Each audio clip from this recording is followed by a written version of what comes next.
Alright, guys, welcome to episode 6 of Out of the Shadows. Today's episode is going to be a little more of a stream of consciousness type thing, less structured, less this is the subject, this is my advice. I'm going to try to just be more conversational. I don't want to get caught up in having a set pattern or way that I'm doing this. Please comment if you have suggestions for what you'd like me to cover in a future video. If you have questions about my experiences, if you'd like to share your experiences, please absolutely do so in the comments. I would like to create a community and have some mutual support here. I think that would be great. So the first thing I wanted to do is kind of just briefly touch on what I've been through. I know I've discussed it in past videos, but this will at least get into some different areas. So as I said, my formal diagnosis, or one of them, I should say, is bipolar disorder NOS. NOS stands for not otherwise specified. Essentially, that means I don't fit the textbook definition of somebody suffering from bipolar disorder. In fact, if you knew me personally, nobody would make that assumption. People understand and know that I've struggled with depression. That's relatively obvious if you've known me for any extended period of time. In terms of the bipolar disorder, now, what most people don't understand is the high end of bipolar disorder is called mania. You have what they call a manic episode. In that state of being, it's the polar opposite of depression. You're extremely energetic, you are supremely confident, you feel like you can do anything, you're sleeping very little, and yet you feel like you can do anything, you don't feel like you need any more sleep, you're highly motivated. Some people will engage in very risky behavior, they will spend a lot of money, they might go on little sprees where they're being sexually promiscuous, things like that. Dangerous behaviors, essentially. And in that frame of mind, you don't feel like it's dangerous because you feel invincible, like you're untouchable.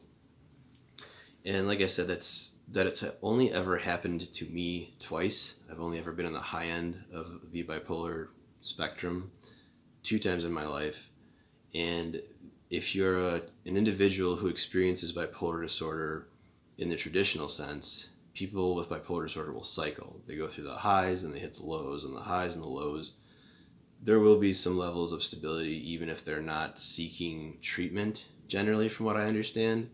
However, treatment's goal is to get to that place of stability, to stop you from going up and down and up and down and being more on the even playing field.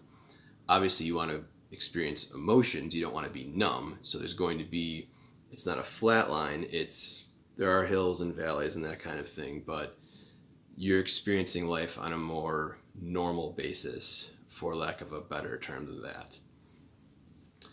So that's part of my diagnosis. It's part of, the things I've dealt with.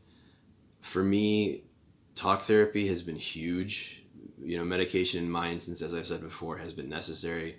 I think it is necessary in some cases, and I think that our society really has a bad habit of making out medication to be this awful thing, and only someone who's weak would do that, or crazy people, or the medication makes you sicker, and that sort of thing. And are there instances where medication can have very negative side effects? Absolutely. Can it make some people physically ill? Sure. But at the same time, there are a lot of people that I've met personally, that I've spoken to, and myself included, who are on psychiatric meds, and they have helped immensely. I know people who've literally said that it has saved their life. And sad to say, I know stories where there's been very bad things that have happened. And I think if medication had been in the mix and properly managed and diagnosed, things could have gone much better. Again, there's a need for management. It shouldn't just be a doctor handing you pills because you say that you're feeling kind of sad. It's deeper than that. But at the same time, like I said, I don't like this dialogue that's being had about how it's awful. I was speaking to someone yesterday, a very close friend of mine, and I know what his intentions are. I know where his heart is, so I didn't take offense to it. But we were talking and we were speaking about how I've been in a much better place lately, how I'm clearly not depressed. And this person said to me, well, just because you're in therapy right now and you're dealing with these things right now doesn't mean you'll have to deal with them forever. Now, that's not necessarily an offensive statement. It wasn't, even at face value, it wasn't meant to insult me. But I didn't like that kind of underlying tone, at least in my mind, of, so if I were to have to do this for the rest of my life in terms of therapy, that makes me somehow weak or less of a person. Weak's the wrong word. I don't think that was the implication, but it seemed like, oh, well, you won't have to do this forever. Like, you'll get out of that. Again, kind of implying like, well, that's for the the people who really need it. These kind of like crazy people or something like that. So I don't like that being implied in any way, shape, or form. Again, I don't think this friend of mine necessarily meant it that way, but I still got that sense of almost like you should be ashamed if you have to do that, and that to me is ridiculous. Never be ashamed if you need therapy. If I didn't have the therapist who I have, I wouldn't be where I'm at today. He's wonderful. He helped me deal with so many things, and I'm very lucky to have him. He doesn't follow the norm. He's not one of these cookie cutter psychologists, for lack of a better term. We have gone into great detail about my past, my childhood, the things I dealt with coming from a divorced family. You experience traumas, and that doesn't have to be from coming from a divorced family or having anything extreme per se. A trauma can be something smaller. It doesn't have to be physical abuse or sexual abuse or something, very, very serious. It could be something as small as every time you got off of wrestling practice, your father was always late picking you up. So you ended up forming the belief without knowing it that I can't rely on other people. That can be a trauma. Technically speaking, that's a traumatic experience that caused you to form a belief. It shaped part of your personality. It's a trauma. There's not a whole lot of talk of that sort of thing today, I don't think. I feel like most psychologists are focused on now and also the future, changing your behaviors, changing the way you think. And absolutely, you need to do those things. That kind of is the main focus. However, this idea that we should not look at the past, we should not acknowledge the past, or at least that implication that that's being psychoanalytical and you're acting like Freud and it's going back to the dinosaur days of psychology. I think that's absurd. Until I was able to go back and process my past and really see that, wow, okay, because X, Y, and Z happened, because I felt like I was stuck between my parents and I had to choose either my mother's side or my father's side, I had to decide who was right and who was wrong. I felt that was heavily implied to me.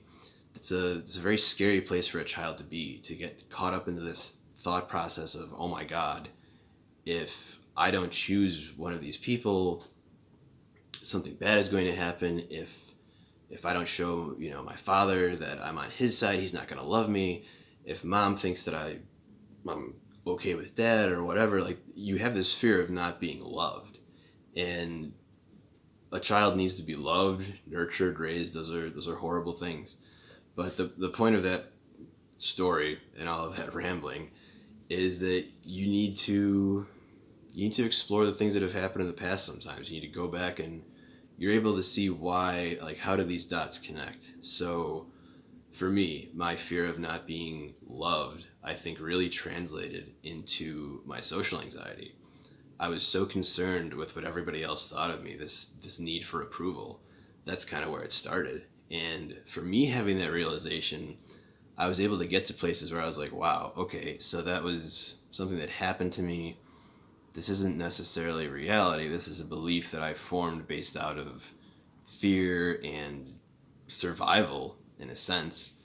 So, as I said, therapy is great, and you need to think about a lot of different facets. You need to be able to talk about your problems. You need to be able to talk about your past, maybe. Even if you're not in therapy, if you're not at that level where you feel like you need to see a professional, you're just kind of experiencing a depression to where you're still functioning, you're still going out, but it's kind of holding you back. You need to be able to confide in people. One thing that I had found, a woman talked about how you need to be vulnerable in order to connect with people. And being vulnerable is a very scary thing for all of us, to be so vulnerable where you could cry in front of someone or admit to them, hey, you know what, I feel so lost and terribly depressed, I don't know what to do. That's very scary. But if you find the right people in your life and you're able to be vulnerable with them, they will connect with you, they will be concerned about you, and that vulnerability, you end up finding this common ground and forming deeper relationships. It's a hard thing to do, it really is, but since I've practiced that more, of course, be vulnerable with the appropriate people you're close to. Don't just choose somebody at work and be like, I had a really bad childhood. Like, it's a little different. You might not get the reaction you're hoping for, but absolutely think about the fact that you need to have people you trust. You need to be able to be honest and talk about your feelings. And guys, I'm especially talking to you because as a male in this society, it's not cool for us to talk about how we feel. It's seen as feminine. It's not masculine. It's weak, which is totally not true in my opinion. In reality, I'd really say it takes strength to show vulnerability and have those kinds of conversations. All right, so I know this was a little bit all over the place. I hope you guys enjoyed the episode. Again, please like, share, and subscribe. Throw in some comments. Tell me what you liked, what you didn't like, what you'd like to see in the future. And I will see you guys next week.